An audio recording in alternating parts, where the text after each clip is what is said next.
Shalom, mis hermanos, buenos días, buenas tardes, buenas noches. Somos, somos 12 tribus, estudiantes de la Torá, un único maestro, un único rey, un único Señor. Jehová de los ejércitos es nuestro Señor, bajo la instrucción de su precioso Ruach, su precioso Espíritu, por los méritos de aquel que abrió el camino nuevamente al trono de Yeshua, por los méritos de Yeshua, por la obra de Yeshua en aquel madero, es que podemos hoy en día consultar al maestro de maestros, al Señor de señores, a aquel que tiene toda la sabiduría, todo el conocimiento, para poder escudriñar las escrituras y que sea Él nuestro consejero, que sea Él nuestro instructor.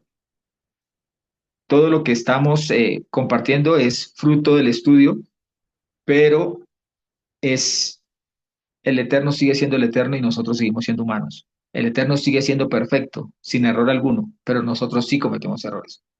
Entonces, lo que estamos exponiendo es nuestro estudio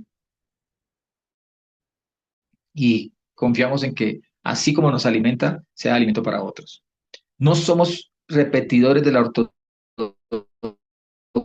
de la instrucción de la religión, digámoslo de esa manera, por llamarlo de alguna manera, de la doctrina más bien sería, de algunos grupos, sino que simplemente decimos y escudriñamos la Torá y a partir de la Torá es que expresamos las enseñanzas que vamos dando cada Shabbat o que nos reúne cada Shabbat.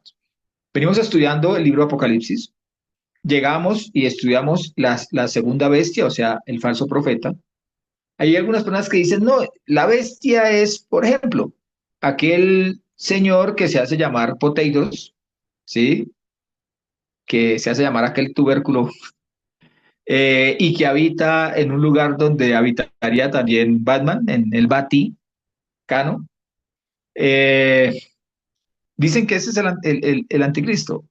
Realmente si nos ponemos a mirar dentro de la descripción, ajusta más para el falso profeta, porque vemos a una primera bestia, un anticristo, más similar a, a aquel que le da el poder, que es Hasatán, a la serpiente antigua, tiene la misma composición de cuernos y de cabezas, es presentado como alguien que estuvo en el comienzo de los grandes imperios y que volverá siendo el octavo, o sea, el que sostiene todo, todos los imperios que han venido gobernando la faz de la tierra y en especial con influencia sobre el pueblo santo, el pueblo de Jehová. Para llegar a entender la naturaleza de este falso profeta, hemos vuelto al Génesis, pero volvemos a lo mismo, no dentro de la enseñanza ortodoxa de Génesis o la enseñanza dubitativa, dudosa, de esto se ajusta a la ciencia, esto no se ajusta, esto es solamente una historia, una fábula, esto, no. Nosotros creemos que la primera regla de interpretación, la primera, la básica, es literal. O sea, si la palabra del Señor dice corrió, es porque tengo que verlo corriendo. Si dice que ascendió es porque tengo que verlo hacia arriba, cogió hacia arriba. Si dice que se bañó, tengo que verlo mojado. Así, tengo que analizar. Entonces, puede que de allí se desprenda una enseñanza de doctrina y todo. Sí, se puede dar. Pero en nuestro estudio lo que estamos tratando es de entender los tiempos, por lo tanto, lo vamos a mirar desde el punto de vista de la base literal primero. Y esa base literal está escrita en su idioma original.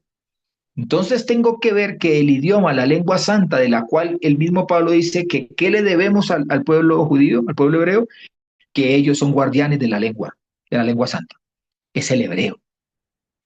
Ahora, si bien es cierto, el Nuevo Testamento está en griego, está totalmente señalado, está indicado en el contenido del libro de Apocalipsis que este es un libro escrito en griego, según lo que nos ha llegado hasta ahora a nosotros, pero con una persona con una mentalidad hebrea.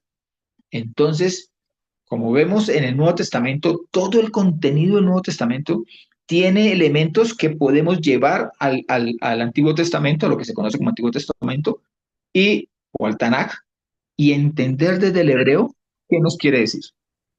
¿Mm? Ahora, si bien la Torah, Tanaj, lo que se conoce normalmente como Antiguo Testamento, no es que se rompa y el Nuevo Testamento lo reemplace, o lo que se conoce como Nuevo Testamento lo reemplace. No. Lo que sucede con la venida de Yehoshua, con la venida, con esa entrega en el madero y con toda la enseñanza que nos dio antes de entregarse al madero y con la misma enseñanza que se desprende del madero, es que allí el Señor vino a manifestarnos, a darnos luz plena de todo lo que era una sombra en el Tanaj, en la Torah. Pero la Torah es toda, es una sola. Lo que pasa es que la Torah se completa con la revelación que trae Yehoshua y el precioso Ruach en esos libros que son conocidos como Nuevo Testamento. Nosotros hemos tomado como regla hacer como una limpieza y se tiene conocimiento, y ustedes los pueden ubicar por internet, cuáles son los elementos que se han añadido al Nuevo Testamento o incluso al Tanaj, a la Torah, y cuáles son los que se han sustraído, cuáles se han sacado de allí. Entonces, no me cansaré de decirlo que cuando miramos el canon del Antiguo Testamento, hay unos libros allí que son sacados simplemente porque no se ajustan a la mentalidad de la filosofía de ese momento, que era ante todo griega. ¿Esto cuándo? Cuando se hace el resumen, cuando se convoca a partir de Constantino el Grande, se convoca para establecer cuáles son los libros que deben pertenecer al gran libro. Por eso se conoce como Biblia, el gran libro de libros.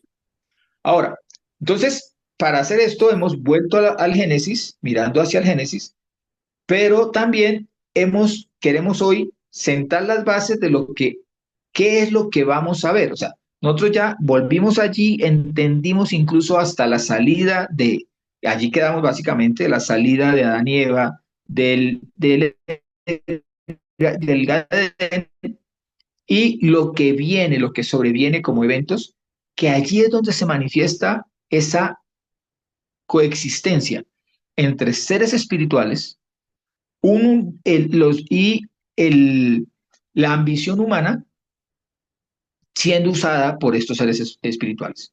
Entonces, tenemos que ir al Génesis para poder ver, visualizar qué pasa en el final de los tiempos. En el libro de Enoch, 1 al 4, y ya hemos explicado por qué consideramos el libro de Enoch como un libro propicio y propio de las Escrituras, dice: palabras de bendición con las que bendijo Enoch a los elegidos justos que vivirán en el día de la tribulación. Tiempo final. Cuando serán rechazados todos los malvados e impíos, mientras los justos serán salvados. Serán rechazados los malvados e impíos porque están sometidos a juicio, mientras nosotros seremos salvados porque Yehoshua nos recogerá. Enoch, en el 1:2 dice: Enoc, hombre justo a quien le fue revelada una visión del santo y del cielo, pronunció su oráculo y dijo: la visión del santo de los cielos me fue revelada y oí todas las palabras de los vigilantes y de los santos, y porque las escuché he aprendido todo de ellos y he comprendido y pongamos la atención a esto, que no hablaré para esta generación, o sea, para la generación la cual él escribió, sino para una lejana que está por venir. Cuando utiliza la palabra lejana, muy seguramente habla del tiempo final. Es acerca de los elegidos que hablo y a causa de ellos que pronuncio mi oráculo. Es a causa de los salvos, porque es que el impío, el malvado, no le interesa conocer las escrituras. Entonces, nosotros los que nos acercamos a las escrituras, es para nosotros que se escribe todo lo que está en el contenido de las escrituras. Dice, es acerca de los elegidos que hablo y a causa de ellos que pronuncio mi oráculo. El único gran santo, vendrá desde su morada. Voy pues a prepararos morada. El Ha Elohim eterno andará sobre la tierra. Sobre el monte Sinaí aparecerá con su gran ejército y surgirá en la fuerza de su poder desde lo alto de los cielos. Si nosotros vamos a ver, se ajusta perfectamente a lo que dice lo que es reconocido como la Biblia hoy en día. Luigi, ¿nos regalas por favor Apocalipsis 12, 3 al 5? Sí. Dice, otra señal fue vista en el cielo. He aquí un gran dragón rojo, que tenía 7 cabezas y 10 cuernos, y en sus cabezas 7 diademas, y su cola arrastra la tercera parte de las estrellas del cielo, y las arrojó a la tierra. Y el dragón se paró delante de la mujer que estaba a punto de dar a luz, a fin de devorar a su hijo cuando ella diera a luz. Ella dio a luz un hijo varón destinado a regir a todas las naciones con vara de hierro, y su hijo fue arrebatado hacia Dios, hacia Elohim, y hasta su trono. Entonces, aquí tenemos un personaje que entra de manera eh, a- de manera trascendente, que es el gran dragón, la misma serpiente antigua, y dice que su tarea, la tarea a la cual se encamina es, primero, dice que arrastra a la tercera parte de las estrellas del cielo, pero no solamente las arrastra, sino que las arroja a un lugar, a la tierra, o sea que no estaban en la tierra. ¿Mm? Son seres o son personajes que no se encontraban en la tierra, sino que se encontraban en un nivel celestial. Llámese este cualquiera de los tres niveles celestiales, lo que es el cielo azul este que vemos, o el cielo o como el universo, o el cielo como el tercer cielo, que es el nivel celestial. Lore, ¿nos regalas, por favor, Ezequiel 28, 11 al 19? Ok.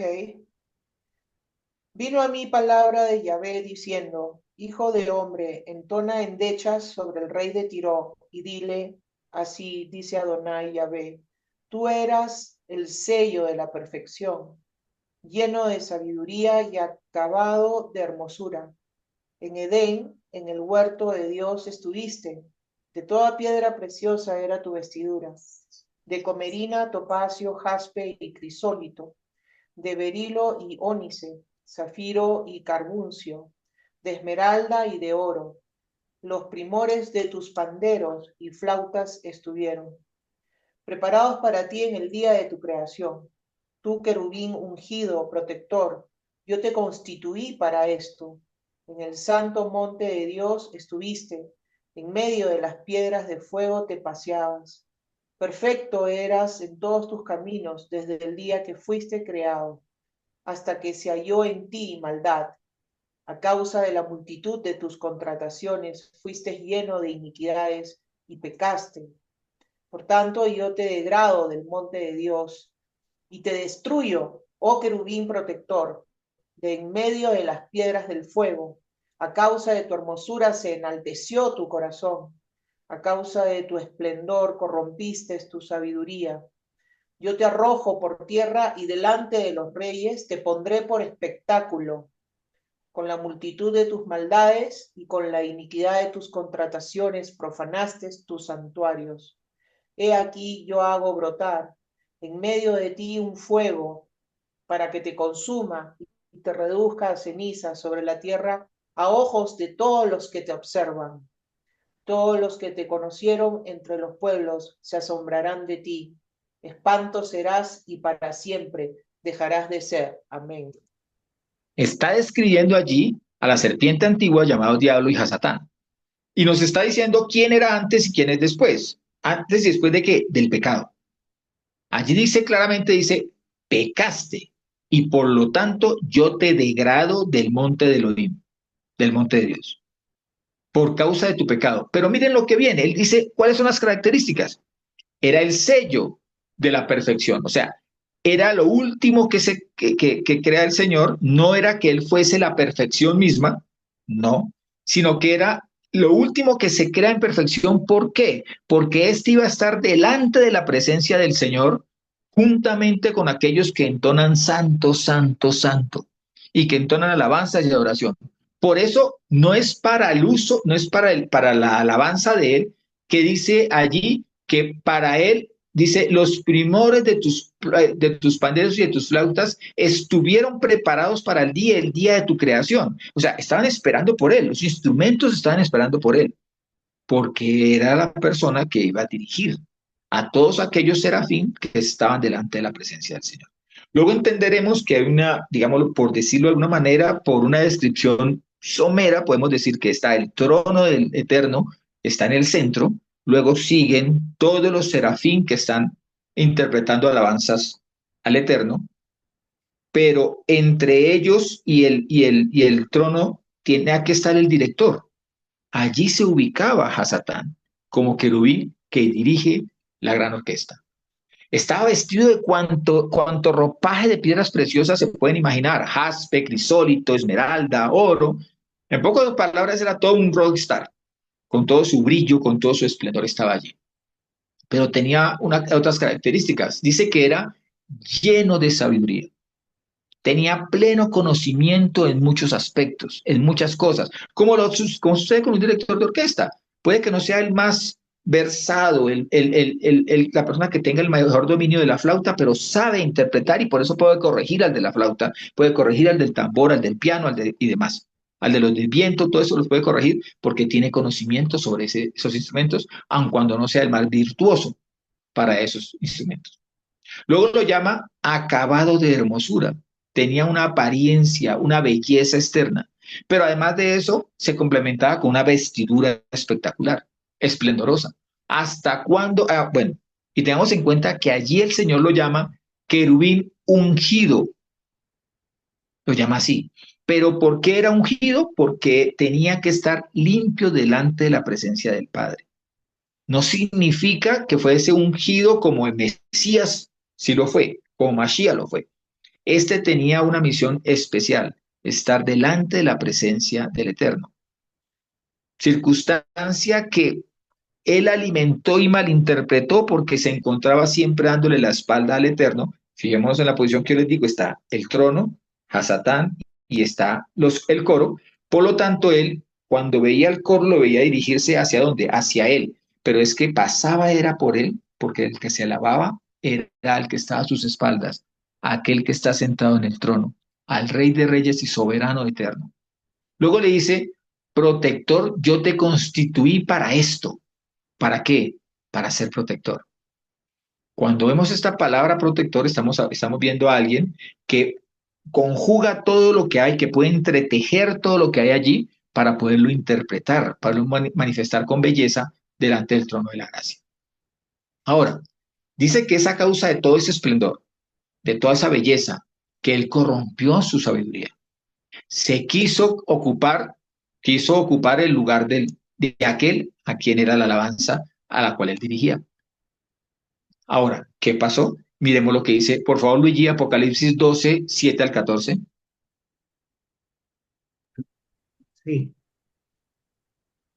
Dice, estalló una batalla en el cielo, Miguel y sus ángeles para luchar contra el dragón. Y luchó el dragón y sus ángeles, pero no prevaleció ni fue hallado ya en el cielo lugar para ellos. Y fue arrojado el gran dragón, la serpiente antigua, el llamado Diablo y Satanás, el cual engaña al mundo entero. Fue arrojado a la tierra y sus ángeles fueron arrojados con él.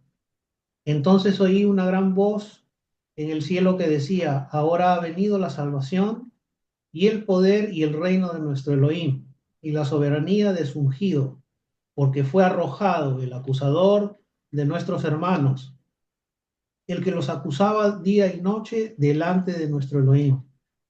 Y ellos lo vencieron en virtud de la sangre del Cordero y por la palabra de su testimonio, y despreciaron su vida hasta la muerte. Por tanto, regocijaos cielos y los que moráis en ellos. Ay de la tierra y del mar, porque el diablo ha bajado hasta vosotros con gran furor, sabiendo que tiene poco tiempo. Y cuando el dragón vio que había sido arrojado a la tierra, persiguió a la mujer que había dado a luz al varón. Pero a la mujer le fueron dadas las dos alas de la gran águila para que volara lejos de la presencia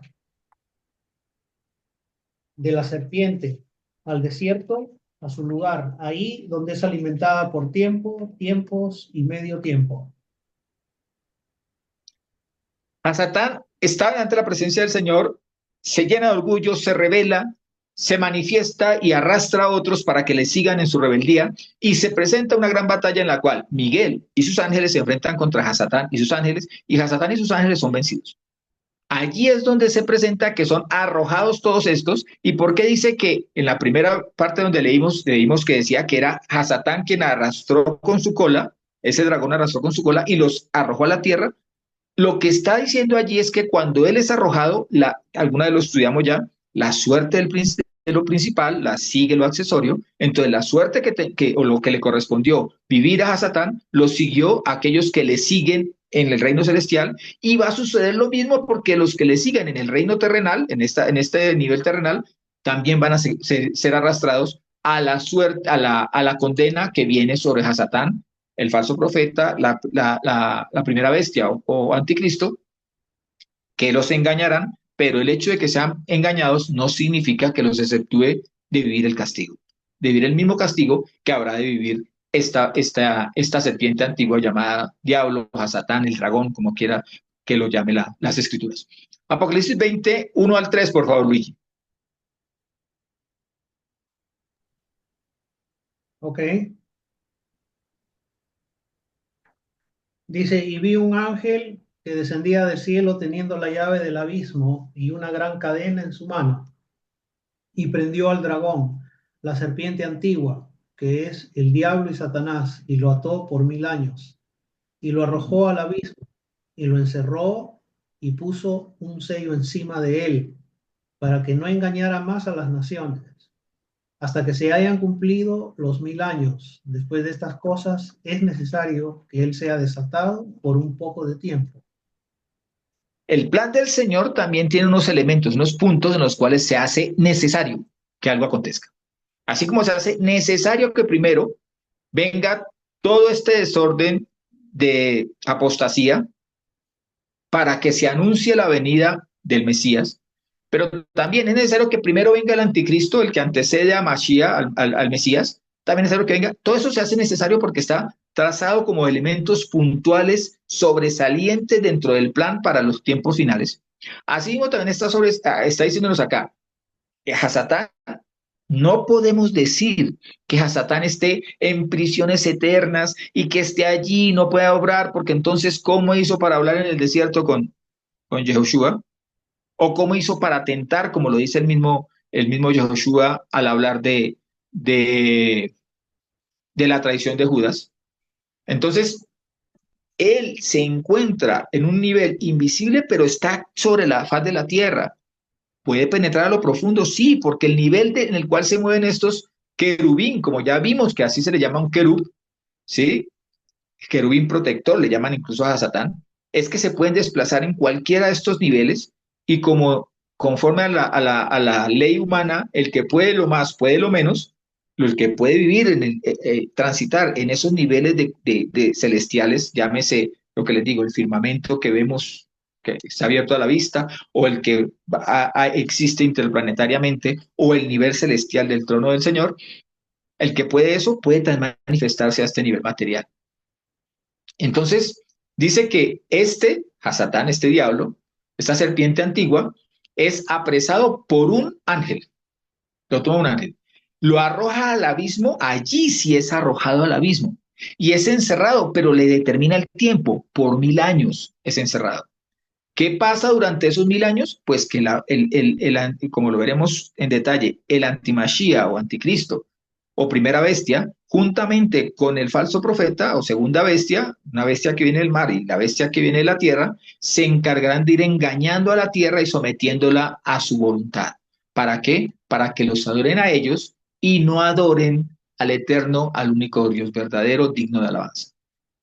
Entonces, ¿qué hace cuando lo pone allí? Le pone un sello, como el sello de un rey, como la determinación de una orden de sentencia. ¿Para qué? Para que no engañe más a las naciones. Pero no engañe más él. Los otros van a estar engañando durante 1000 años. ¿Qué va a pasar mientras esos 1000 años está engañando? Que nosotros ya nos habremos encontrado, los que muramos en espera, en anhelo, en santidad y en fe en la venida de Yehoshua, estaremos con Yehoshua. Afuera de esa Jerusalén prometida a Abraham y entregada a los descendientes por la fe de Abraham. Entonces, afuera de eso, sí estará obrando el falso profeta y el antimachía. Y en lo profundo del abismo, en un lugar especial, se encontrará a Satán preso bajo el sello que el ángel ha impuesto. Pero dice que esto es hasta que se hayan cumplido 1000 años. Y luego dice que es necesario que sea desatado. ¿Y por qué es necesario? Porque tiene que salir a engañar a las naciones. Ahora, todo esto lo hace a Satán hasta cuando es condenado realmente de manera determinante y por la eternidad. Ahora, pero Hasatán no estaba solo. Hasatán dice en Apocalipsis 12:4, primera parte dice, y su cola arrastra la tercera parte de las estrellas del cielo y las arrojó a la tierra.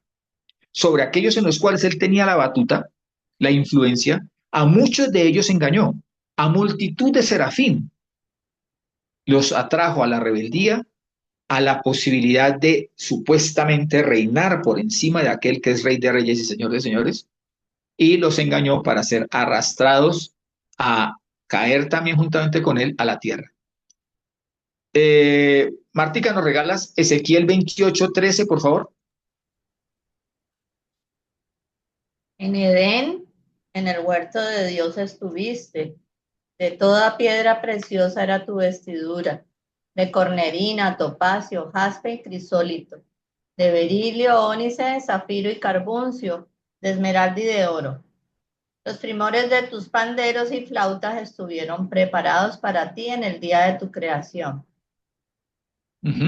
Cuando él llega allí, recordemos también que nos dice el mismo Señor que eso fue antes de que él pecara, antes de que él se corrompiera. Pero además nos dice que esta serpiente en Edén, en el huerto del Edén, estuvo en el mismo Génesis 20, en el mismo Ezequiel 28. Entonces ahora vamos a ver qué fue lo último que hizo dentro de esa permanencia en el Edén. Volvemos a la descripción que ya dimos de qué es lo que pasa en el Edén, a qué plano corresponde, eso lo vamos a regresar, pero era normal, es normal, que el que se encuentra ministrando ante la presencia de Jehová también tenga acceso al patio de la edificación que corresponde al Edén, al Gad Edén. Incluso Gad Edén significa un huerto cercado, un huerto rodeado de algo. Entonces hablaríamos como de una especie de patio central de una gran construcción. Por favor, Martica, Génesis 3:1 al 11. Pero la serpiente era más astuta que toda bestia del campo que Yahweh Elohim había hecho. Y dijo a la mujer, con que Elohim ha dicho, no comáis de ningún árbol del huerto. Y dijo la mujer a la serpiente, del fruto de los árboles del huerto podemos comer, pero del fruto del árbol que está en medio del huerto ha dicho Elohim, no comáis de él, ni lo toquéis para que no muráis. Entonces dijo la serpiente a la mujer, ciertamente no moriréis, sino que sabe Elohim que el día que comáis de él, se os abrirán los ojos y seréis semejantes a Elohim, conocedores del bien y del mal. Así vio la mujer que el árbol era bueno para comer y que era agradable a los ojos y que era el árbol deseado para alcanzar conocimiento. Tomó de su fruto y comió, y dio también a su marido que estaba con ella, y él comió. Entonces se les abrieron los ojos a ambos y se dieron cuenta de que estaban desnudos, y cosieron follaje de higuera y se hicieron ceñidores para sí mismos. Y oyeron el sonido de Yahweh Elohim paseando por el huerto a la brisa del día. Y se escondió el hombre y su mujer de la presencia de Yahweh Elohim entre los árboles del huerto. Pero Yahweh Elohim llamó al hombre y le dijo, ¿dónde estás? Y contestó, he oído tu sonido en el huerto y he tenido miedo, porque estoy desnudo y me he escondido. Y dijo, ¿quién te ha indicado que estás desnudo? ¿Acaso has comido del árbol del cual te ordené que no comieras? Pero la serpiente era más astuta que toda bestia del campo que Yahweh Elohim había hecho. Eso nos dice Génesis 3:1. Ahora, miremos que no nos dice que la serpiente allí se presente como un animal, como una bestia más. Dice simplemente que era más astuta que toda bestia del campo. O sea, tenía una astucia mayor. como una manifestación mayor de una astucia, de un conocimiento amañado, digamos de esa manera. ¿Qué nos dice también acerca de esta serpiente? El Señor mismo Yehoshua nos dice que la serpiente permanece con esa astucia, pero no es la misma astucia de la serpiente que estaba en Edén. Miren lo que dice Mateo 10:16. Dice, mirad, el mismo Yeshua lo dice, yo os envío como ovejas en medio de lobos, por tanto, sed astutos como las serpientes e inocentes como las palomas. Entonces, está diciendo y está ratificando que la serpiente sigue siendo un animal astuto. ¿Cuál es la gran diferencia? Según lo que nos narran algunos libros que no están contenidos en las escrituras, pero que sirven de complemento a las escrituras, nos dicen que los animales en el Edén tenían la facultad de hablar como habla el ser humano. Lo que sucede es que les fue cambiado su lenguaje porque entre ellos, dentro de la misma especie, tienen lenguajes que son entendibles. El otro día una investigación donde decían que habían logrado resolver o habían logrado como catalogar los sonidos que emitía un mico que pertenece a la zona de Sudamérica principalmente, que es el mico tití, y que logran identificar cómo ellos se saludan o cómo ellos muestran grados de jerarquía dentro de su organización y demás. Y también podemos verlo, por ejemplo, cuando alguien tiene como mascota un perro que sale a la calle y escucha a otro perro ladrar, tú verás la reacción, sobre todo si puedes interpretar al animal porque ya lo conoces, porque es mascota de tu casa, puedes interpretar si lo que escuchó fue un lamento o fue un grito o fue un ladrido agresivo que lo amenaza o fue una cuestión de alegría, amigable, entre ellos se entienden. Pero aquí tenemos que ver es que esta astucia de la serpiente es la misma serpiente antigua de la cual nos habla el libro de Apocalipsis. Ahora, quiero solamente hacer como una especie de paréntesis para explicar lo siguiente. En alto grado, vamos a encontrar que las escrituras tienen un contenido que se llama una paronomasia.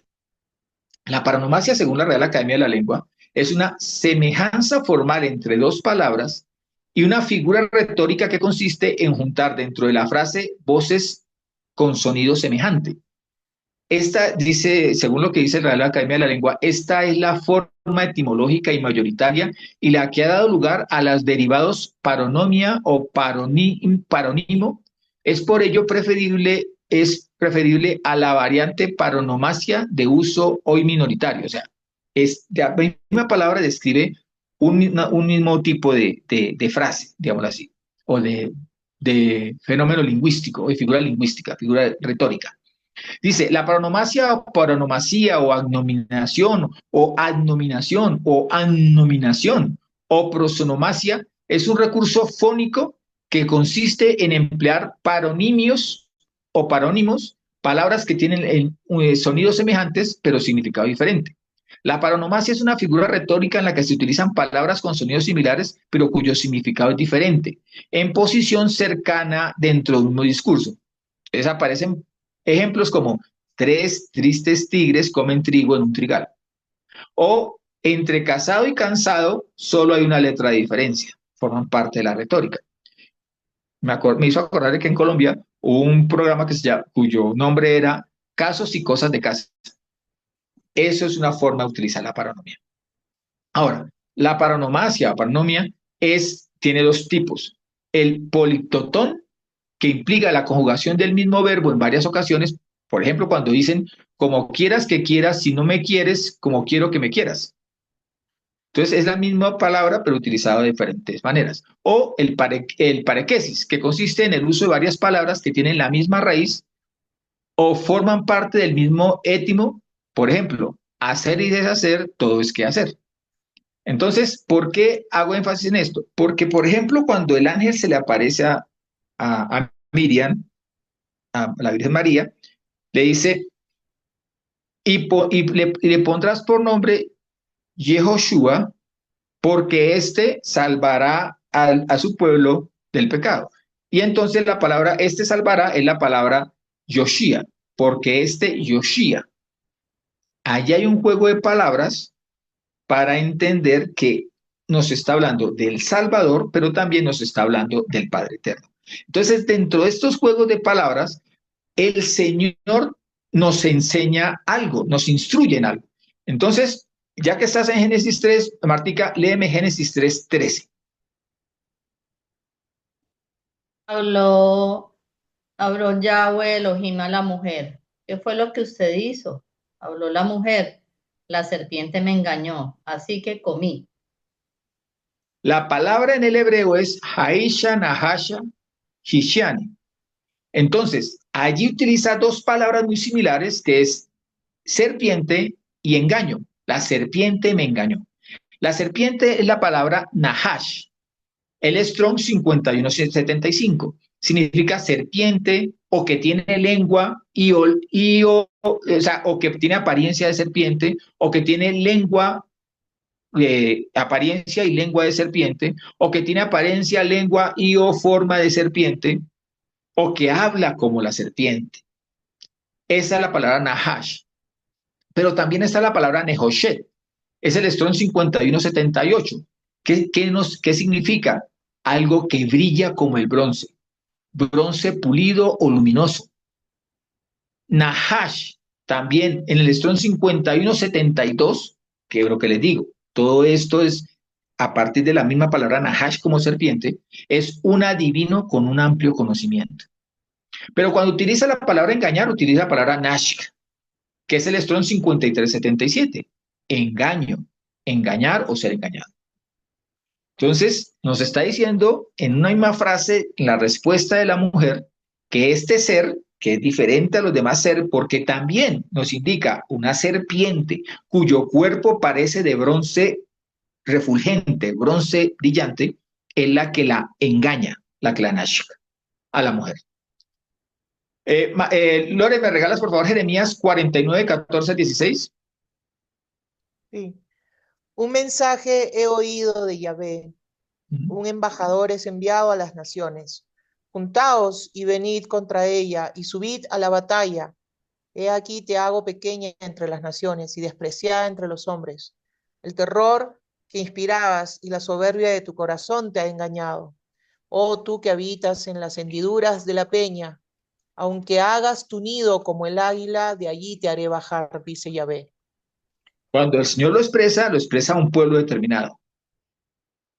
Pero tenemos que verlo como un mensaje para todo el pueblo, para todas las naciones. Y le está diciendo, usted se puede llenar de orgullo, y es muy seguro que cuando se llega a tener cierto grado de poder, cierto grado incluso de distinción, cierto grado de belleza, ¿sí? O se tiene acceso a cierto medio, a ciertos elementos que ofrece el mundo, se alimenta la vanidad, se alimenta el egoísmo y se llega al orgullo. Y cuando esto sucede, el hombre simplemente es un sujeto y objeto de engaño. Está siendo engañado, pero el engaño puede venir de fuera. Pero si yo no lo admito, pues no soy engañado. Pero si en mí está el elemento que atrae el engaño, que lo afianza, pues simplemente soy ese destinatario del engaño. Alguien me enseñó alguna vez que nadie puede ser estafado si no hay dentro de su corazón ambición por lo material.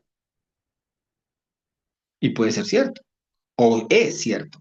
Si en mí no está la ambición de hacer dinero fácil y me ofrecen hacer dinero fácil, pues simplemente no caigo. Simplemente eso no es lo mío.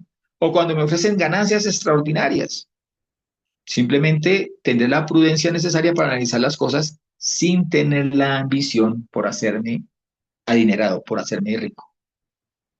Deuteronomio 18, 9 al 13 nos dice, cuando entres en la tierra que Jehová tu Elohim te da, no aprenderás a hacer las cosas abominables de aquellas naciones. No sea hallado en ti quien haga pasar a su hijo o a su hija por el fuego. Una de las formas de pasar a los hijos por el fuego se llama aborto.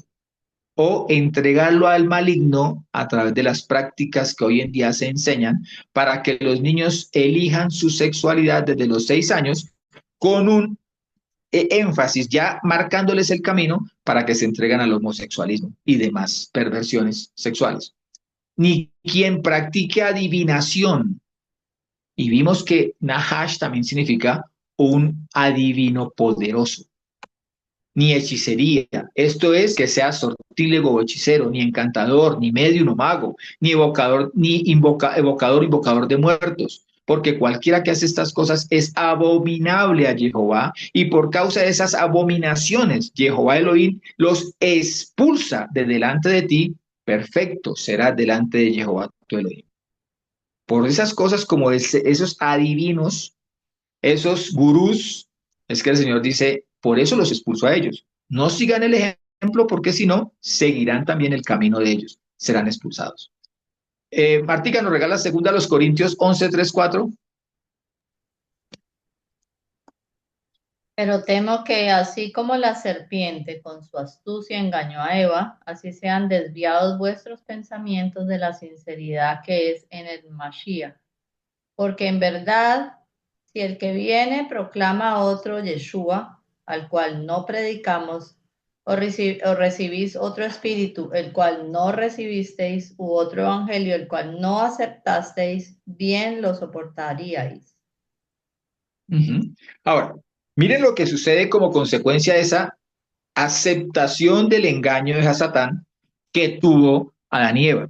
Como consecuencia de ello, vemos que tienen que salir del Gadedén, y es donde nace la rebeldía, la desobediencia de la humanidad. En pocas palabras, es el origen del pecado humano, esa tendencia hacia el mal a partir de ese momento. Ya para ese momento, pues Hasatán se había rebelado juntamente con sus serafín, los que dirigía él, pero igual tenía acceso al reino celestial. Y lo vemos incluso en el libro de Job, cuando dice que juntamente con los hijos de Elohim, los hijos de Jehová, también entraba Hasatán. O sea que no era raro que Hasatán tuviese cierto contacto con Adán y Adán y Eva lo vieran con cierta familiaridad. Pero hasta ese extremo, ese podemos determinar que ese es el tiempo extremo para que Hasatán manifestara su rebeldía. O sea, o se había revelado antes, o con este acto manifiesta su rebeldía, lo acompañan aquellos que ya habían sido engañados por él en el reino celestial y por eso son enviados. Salen del reino celestial los serafín, sale Hasatán y el hombre y la mujer. El hombre y la mujer son enviados. Ahora, ¿quiénes eran los serafín o quiénes son los serafín? Los serafín o seraf su traducción sería seres ardientes, seres elevados, serpientes voladoras, serpiente de fuego o brillantes. Esa sería la traducción de esa palabra seraf o seraf, y su plural serafín. Se les conoce como las flameantes llamas del rayo, así lo dice, lo describe, o rayos de fuego del amor. Esto lo dice el libro de Wikipedia. O llamas ardientes. Los serafines, dice allí, que son seres similares a animales, básicamente a serpientes, que poseen 6 alas. En el libro de Isaías, en el capítulo 6, versículo 2, dice, en el año de la muerte del rey Usías, vi a Adonai sentado sobre un trono alto y sublime, y sus faldones llenaban la casa. Por encima de él había serafines, y mire cómo los describe. Cada uno tenía 6 alas. Vamos a ver más adelante que lo que los distingue en apariencia inicial, a lo lejos, de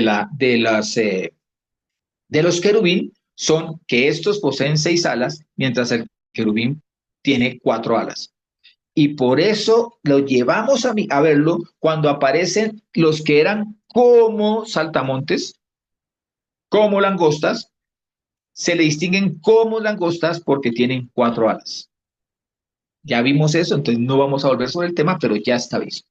Dice, cada uno tenía 6 alas, con 2 cubrían sus rostros, con 2 cubrían sus pies y con 2 alas se cernían.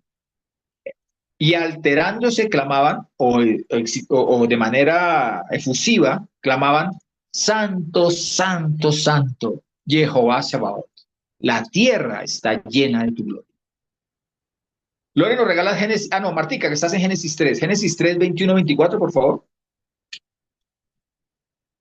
Entonces Yahweh Elohim hizo túnicas de pieles para Adán y su mujer y los vistió. Y dijo Yahweh Elohim, ciertamente el hombre ha llegado a ser como uno de nosotros, conocedor del bien y el mal.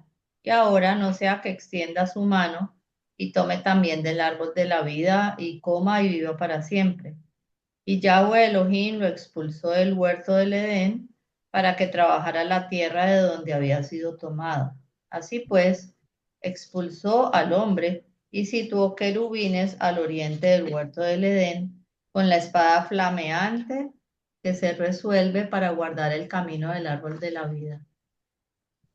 Ella se revuelve para guardar el camino del árbol de la vida. Dos elementos pone allí el Señor: querubines o querubín, porque se mantiene el idioma hebreo, y una espada flameante para guardar el camino que conducía al árbol de la vida. El mismo Señor dice, mire, este ya ha conocido el pecado, ha conocido el bien y el mal, ahora como consecuencia de ese pecado va a recibir la muerte, pero él puede, como medio, no es ningún bobo, para imposibilitar que la muerte toque su vida, puede querer regresar. Pero, ¿qué nos indica también? Nos indica que había un camino. Este hombre que es enviado a la tierra distinguía, podía ver un camino. Si no lo pudiera ver, si no existiera ese camino, entonces ¿para qué pongo a alguien a que vigile algo que es imposible que la persona regrese por ella? Entonces, para ese momento y por un tiempo después, veremos cuánto tiempo, se mantenía un camino de acceso entre la tierra y el Edén. El paraíso o tercer cielo estaba todavía de manera accesible al ser humano. En ese tercer cielo, en ese Edén, identificamos que también se encuentra el trono de Jehová con sus seres celestiales, aquellos que permanecen fieles.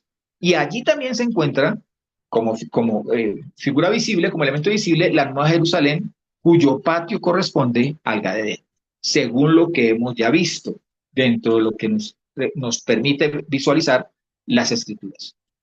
Ahora, alguien podría decir que dicho camino no conectaba a la tierra, que es mentira, sino que es un camino interno al Gadén. Ahora, la pregunta que me hago es, o lo que yo digo es, de ser así, ¿para qué guardarlo? Si no estaba al acceso del ser humano, sino que dicho camino estaba dentro del Gadén. Por lo tanto, el hombre no podría haber llegado allí. Ahora, si alguien ya toma este camino, ¿para qué poner una espada y un querubín si ya estaba dentro? Ya se encontraba de camino a tomar el árbol de la vida.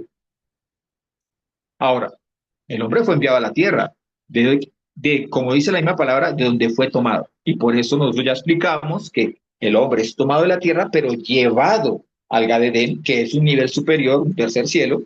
Y lo mismo hacían con los animales para poderle poner nombre, eran llevados allí ante el hombre. O sea que el hombre, si fue enviado a la tierra y el Gadén se mantenía allí, este camino conectaba a esos dos puntos. Y como la consecuencia del pecado era la muerte, era muy normal que el hombre anhelara volver allí para impedir la muerte. Ya no podía impedir el pecado, ya su tendencia era hacia el mal. Entonces, estos querubín que estaban allí fueron puestos para vigilar. Eran porteros, eran guachimanes, por llamarlo de alguna manera. En el hebreo son los irim y en el griego son, ellos se conocen como los gregorios. Irim, ya lo vimos, es el Strong 5894, que significa vigilante, vigilantes, un vigilante, un vigía, un observador. La raíz es urt, UWR, es el Strong 5782, que significa el que se levanta y que no duerme. Ahora, de estos, un grupo de estos irim, de estos seres, que son básicamente, como lo vimos ya, son querubín, son de la línea de los querubín, con una función especial, así como el querubín protector era Hasatán. Ahora estos querubín son vigilantes, son los que están todo el tiempo observando.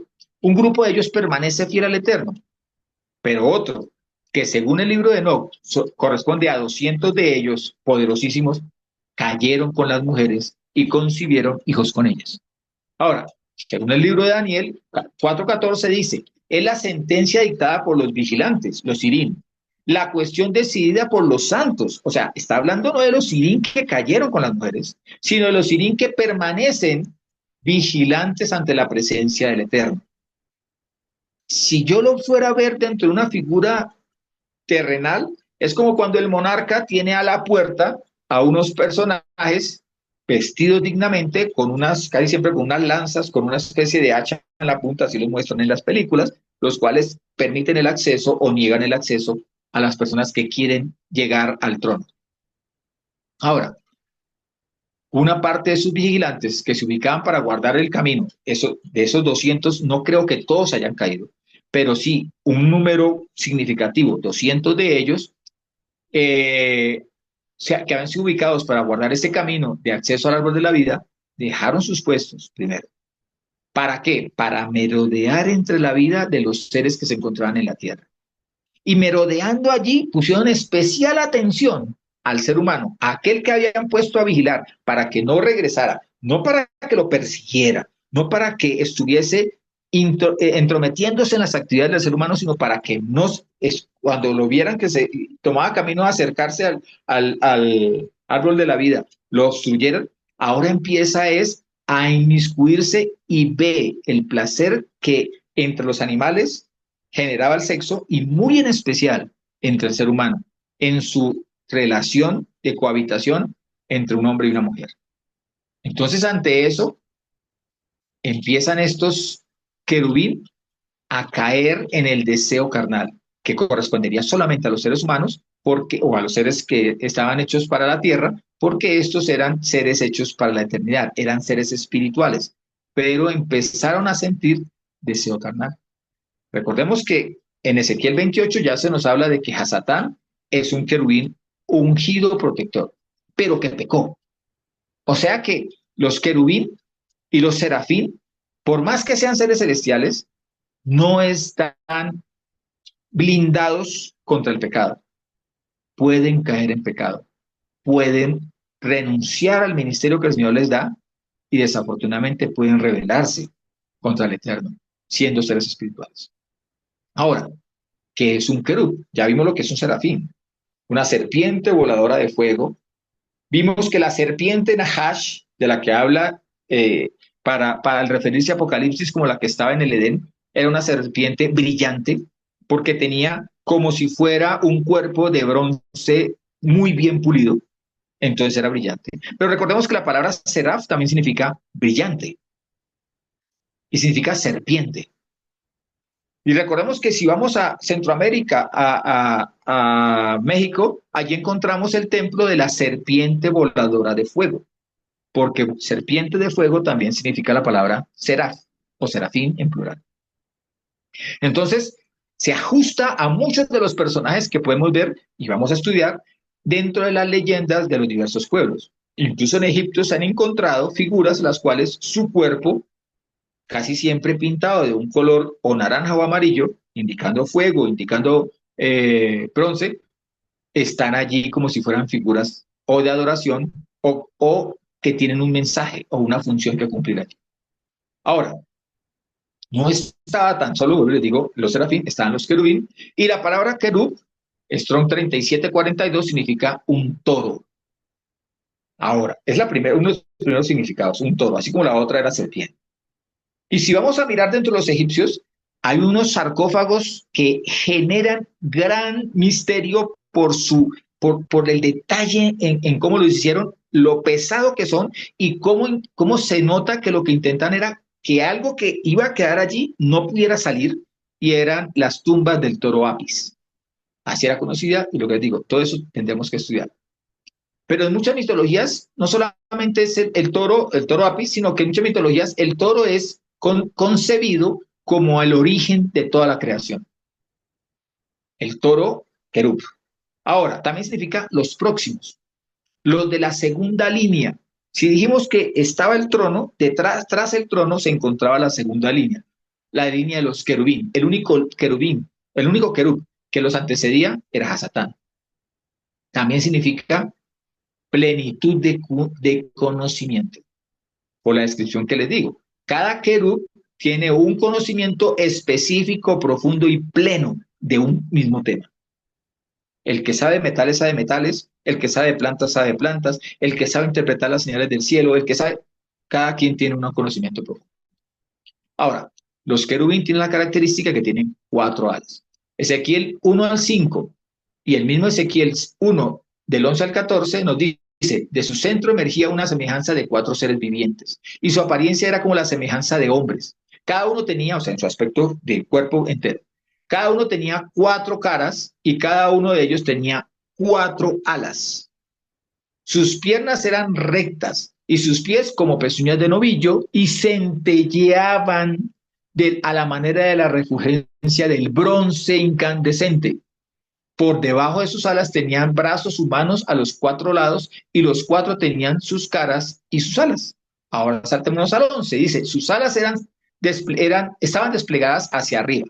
Cada uno tenía 2 alas que se tocaban hacia arriba, 2 que se tocaban y otras 2 que cubrían sus cuerpos. Cada uno caminaba según la orientación de su rostro. Iban a donde quiera el espíritu los movía y al caminar no se volvían, o sea, se volvían hacia cada una de las caras, hacia allá era que se movían.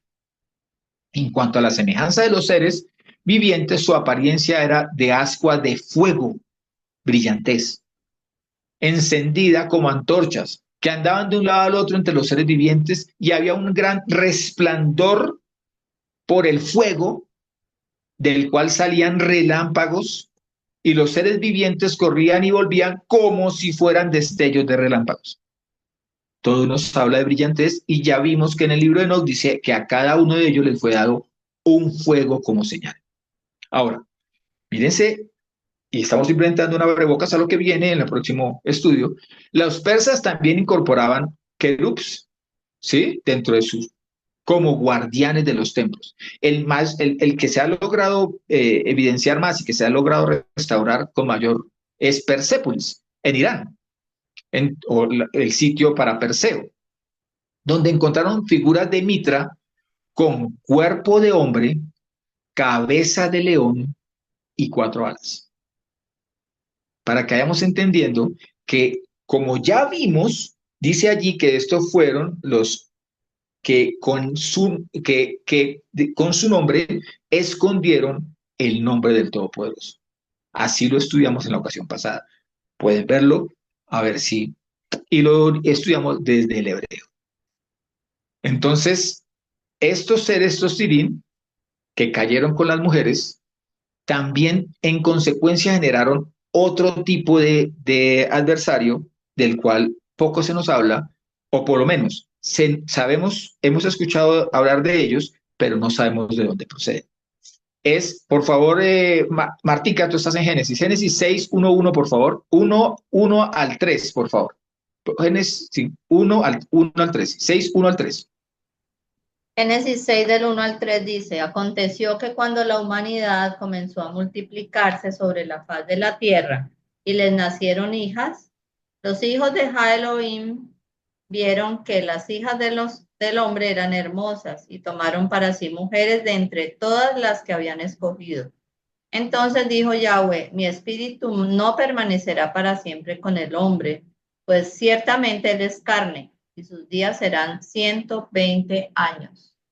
Ahora, aquí ya nos está diciendo las escrituras, miren, hubo una relación entre estos seres llamados querubín, que les digo, estaban puestos como vigilantes, pero ¿qué vigilaban? El camino de regreso al árbol de la vida que se encontraba todavía en el paraíso, o se encuentra todavía en el paraíso, como ya lo vimos, ¿sí?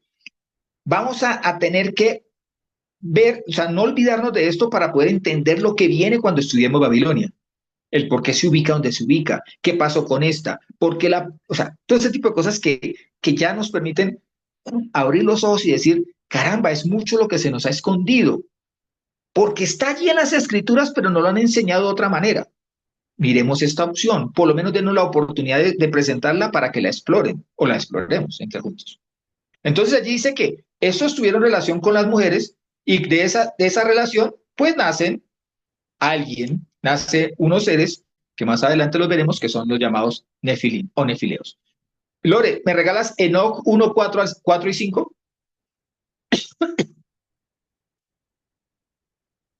Sí, dame un segundito. Dale.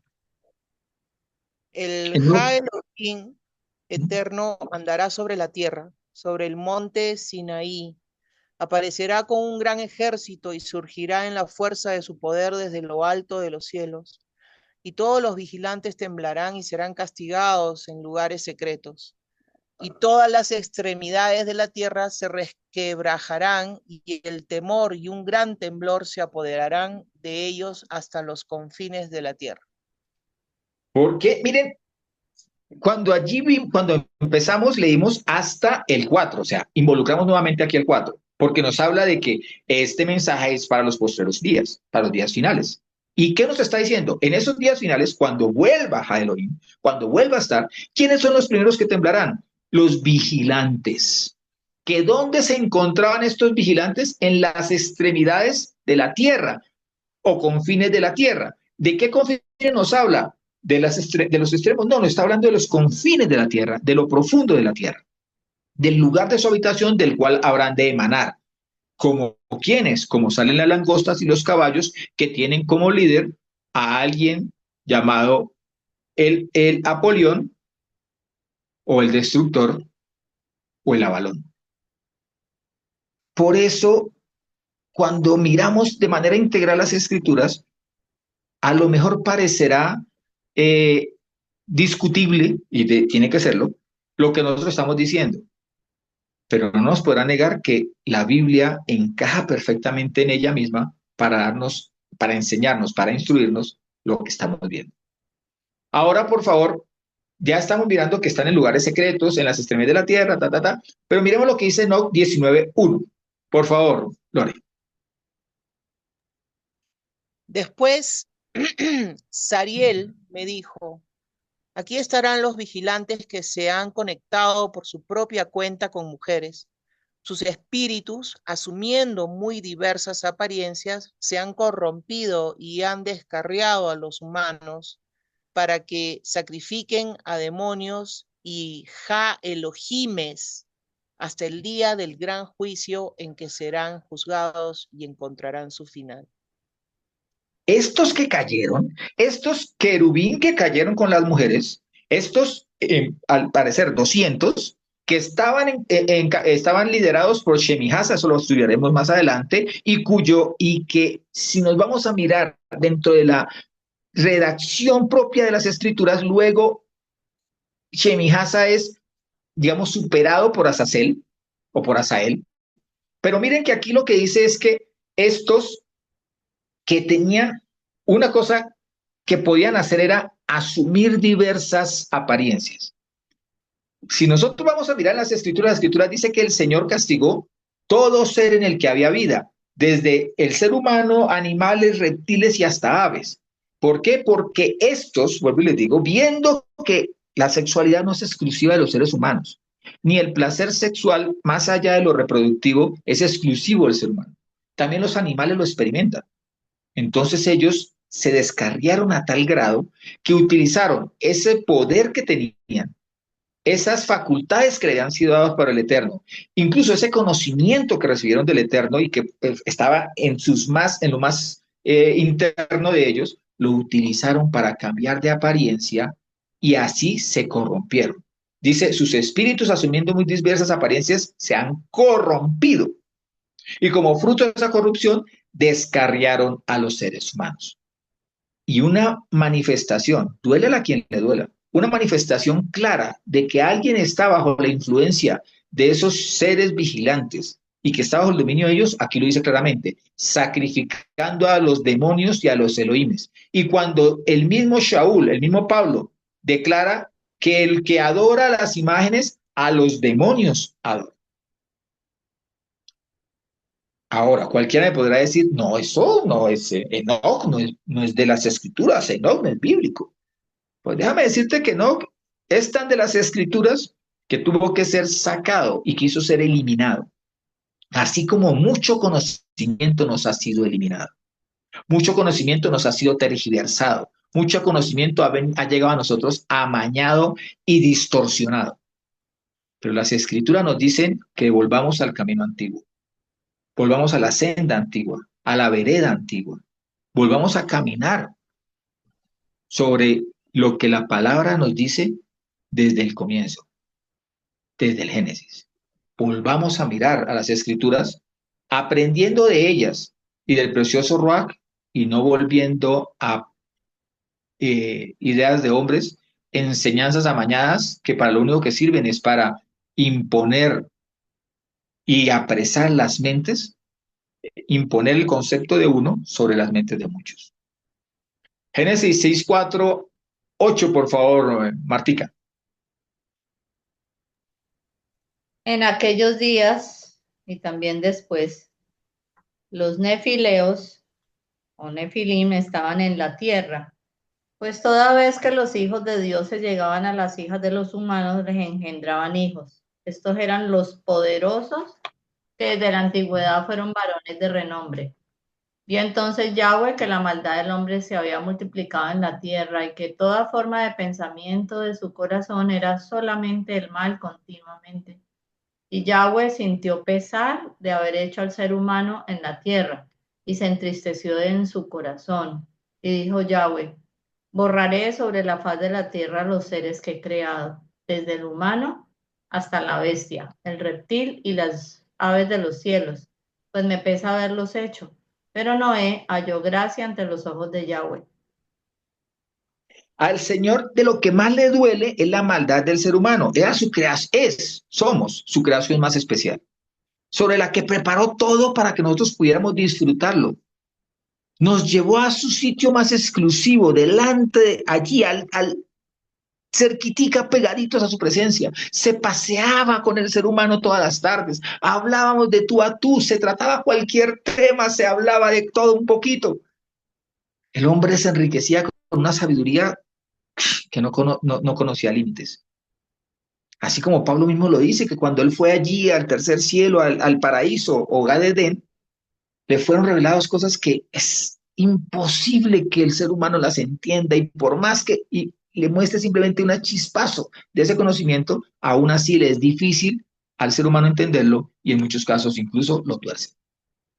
Pero lo que dice allí es que lo que quiso destruir fue lo que había creado con vida. Está hablando de que no solamente es el ser humano, las bestias, las aves, los reptiles, ¿sí? Todo esto. ¿Por qué? Porque se había corrompido. Pero hubo un elemento en el cual el Señor puso sobre una persona, el Señor puso su atención especial sobre Noé, porque Noé halló gracia. No es que haya hecho mérito, Noé halló gracia delante del Señor, delante de Jehová. Lore, por favor, Enoc 15, 8 al 12.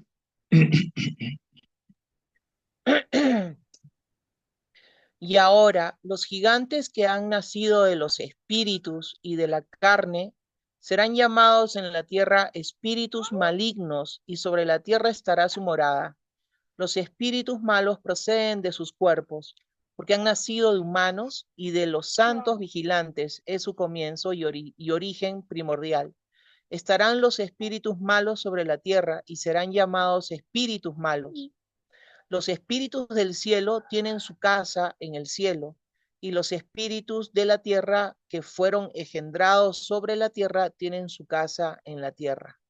Y los espíritus de los gigantes, de los nefilim, que afligen, oprimen, invaden, combaten y destruyen sobre la tierra y causan penalidades. Ellos, aunque no comen, tienen hambre y sed y causan daños. Estos espíritus se levantarán contra los hijos de los hombres y contra las mujeres, porque de ellos proceden. Cuando nos percatamos del amplio grupo de seres celestiales que, abandonando el ministerio, se rebelaron contra el Eterno, ¿Aló? Eso no está en el libro de Enoc, esa última parte. Perdón, disculpa. Bueno, de todas maneras, ahora, ¿qué son espíritus malos? Hoy en día se conoce en generalidad como demonios. ¿De dónde proceden los demonios? ¿Son los mismos querubín que caen con las mujeres? No. ¿Son los mismos satanes? ¿O es el mismo Hasatán? No. Vamos a entender, y ya lo vimos en alguna ocasión, que Hasatán le pide al Señor, va y se dirige a Jehová y le dice, Señor, estoy en desbalance contigo. Tú tienes todo el poder, toda la sabiduría y te acompañas de millares de querubín, de serafín, de poderosísimos que a nivel celestial que pueden también ejercer su poder sobre la faz de la tierra. Yo estoy sobre la faz de la tierra, pero tengo serafín. Permíteme tomar de estos que se han revelado contra ti y que me sirvan a mí en lugar de servirte a ti. Y el Señor les concede que una porción de ellos, básicamente un diezmo de ellos, sean parte de los que sirven a Satán y tienen poder e influencia sobre la tierra. Pero estos no son los demonios. Los demonios dice allí que son estos gigantes cuyo cuerpo es destruido, pero su espíritu, como son seres que nacen de espíritus eternos, juntamente con espíritus terrestres, que son de las mujeres, es sobre la tierra que tienen su influencia. Pero tienen una característica, o dentro de varias características. Una de ellas es que estos se levantan contra nosotros, los seres humanos, porque nos detestan, porque somos los que, como son hijos de mujeres, de ellas heredaron la parte débil, la destrucción de un cuerpo. Entonces, su mayor deseo es destruir al ser humano. Pero, ¿qué hacen estos seres que están sobre la faz de la tierra? Porque dice, los espíritus malos sobre la tierra serán llamados espíritus malos, o sea, demonios. Y dice que los espíritus de los gigantes, de los Nefilim, dice, da la característica, afligen. Cuando una persona se siente derrotada, agotada, que ya no ama ni siquiera la vida, que siente que incluso ya se le acabó la esperanza, ojo, porque está bajo el rigor, bajo la influencia de estos seres. Oprimen. Cuando una persona siente que las circunstancias le ganan, ojo, porque puede estar sobre esa persona, un ser de estos. Invaden, te llegan a la mente, te pueden llegar a invitar, a incitar a que cometas maldad. Ellos invaden, incitan, pero no se hacen responsables porque no son los que lo ejecutan. Es la voluntad humana la que lo ejecuta. Combaten. ¿Combaten qué? La palabra. Pueden tratar de erradicarte la palabra.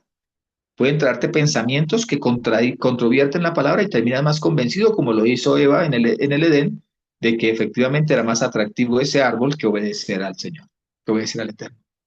Y destruyen.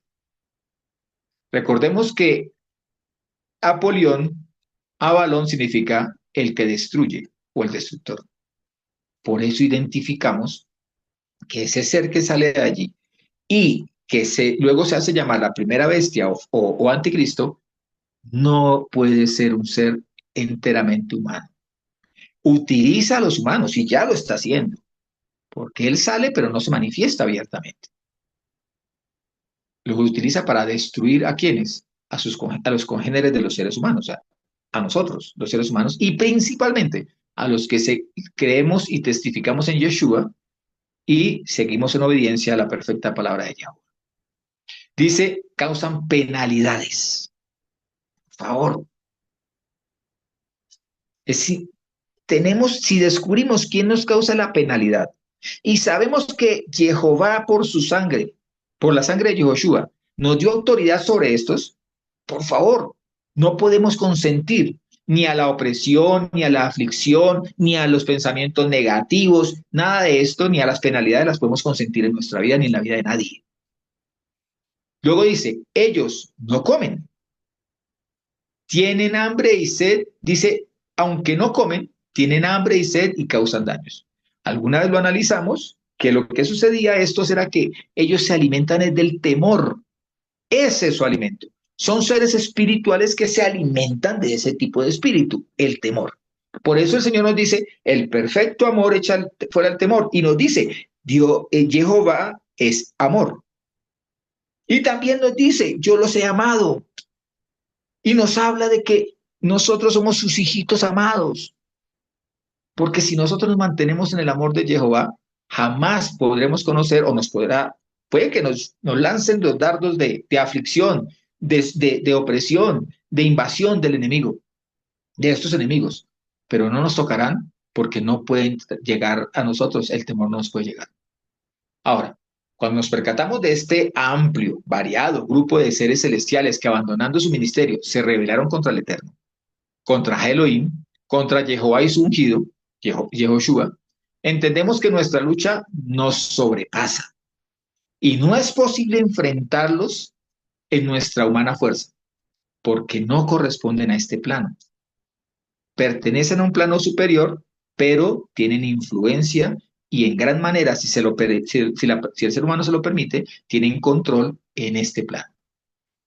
A estos seres, llámense serafín caídos, querubín caídos o irín caídos con las mujeres, a los nefilín, que también tienen dominio, a Satán y sus satanes, debemos también sumarle los seres humanos que viviendo bajo el engaño se prestan, se hacen maleables a la obra del adversario en procura de poder, el engaño de la riqueza, la vanidad de la belleza puede ser, la vanidad de las posesiones y demás, la atracción de los ojos, irse detrás de la sexualidad y demás. Todos estos seres humanos se suman a los adversarios.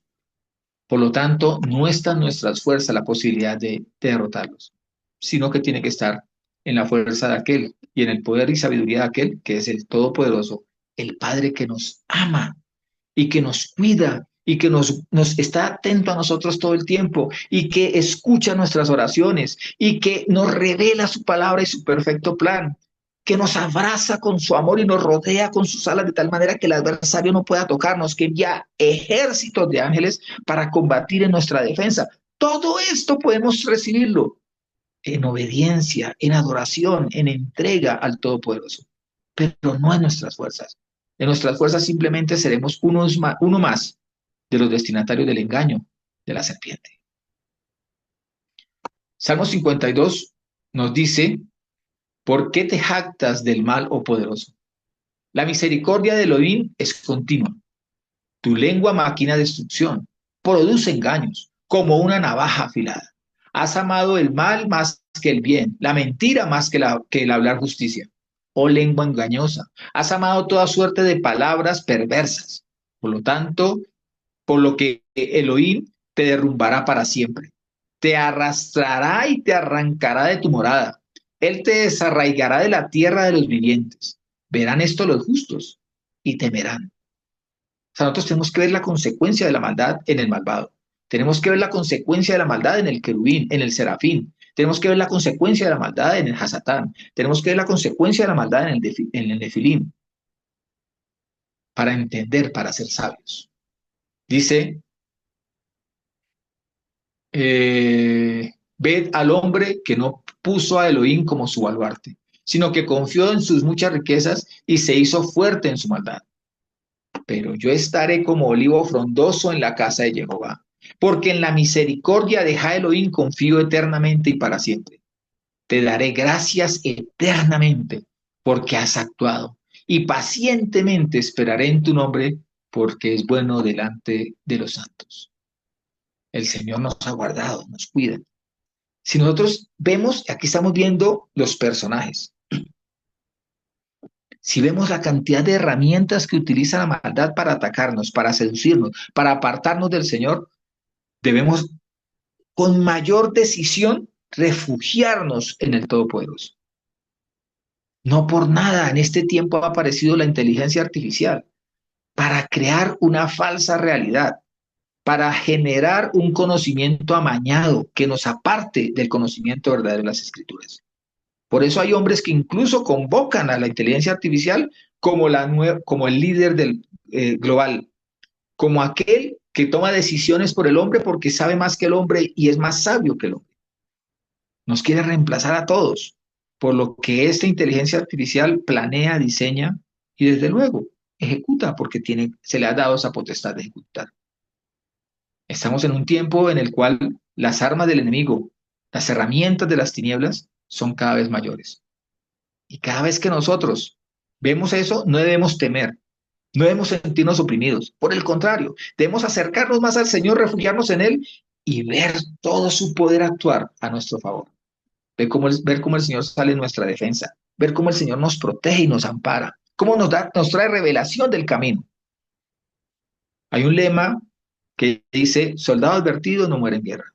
Cuando nosotros estamos advertidos del camino de lo que se acerca, nosotros no seremos engañados, no podremos caer bajo las garras del adversario, ni bajo las enredos de su lengua, porque su poder está en engañar a la multitud de seres humanos y arrastrarlos a la rebeldía contra Jehová.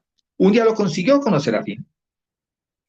Un día conoció los querubín, quisieron disfrutar más de los placeres que de su vida espiritual. Y eso es a lo que invita el adversario, porque recordemos que vio la mujer que el fruto era agradable.